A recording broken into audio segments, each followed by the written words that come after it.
Vale, vas.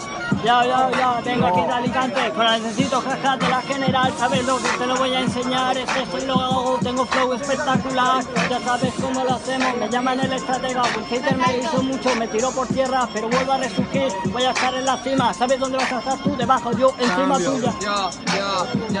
Yo, con el gas el estratega, yo voy a hacer un free que quiere, yo vengo a rapear a San Juan con las mujeres, es así un puto estilo, yo te lo digo con el gas, loco, no, todos contra mí, ya os ves. Siempre subiendo el nivel, dando cante para todos que quieres hacer. Estoy cantando así que cállate. Cuando vengo yo loco, tío, tú ya lo ves. Cambio.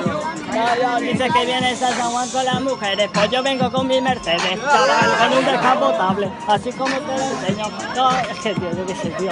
Hoy vengo flojo, hoy vengo sin ganas, pero me da igual porque me voy a llevar a todas las mujeres a la cama. Toma ya. Cambio, silencio. Del mapa te borro, vienes con el Mercedes, pues yo te lo robo. Me echas encima, yo vengo a destrozar. ¿Qué pasa de Alicante? Yo voy a destrozar San Juan.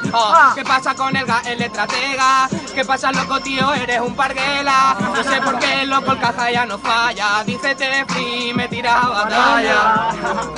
Dices que soy un parguela, pero bien que el otro día me estaba chupando el rabo en el periscope.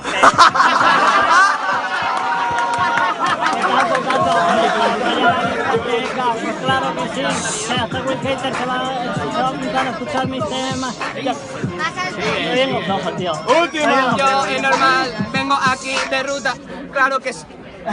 Agüita la negra. ¡Bien, ruido, loco! Dejamos dos patrones. Tírale caro, los dos últimos Vale, patrones. tírale dos patrones, ¿vale? Dos patrones y se acaba.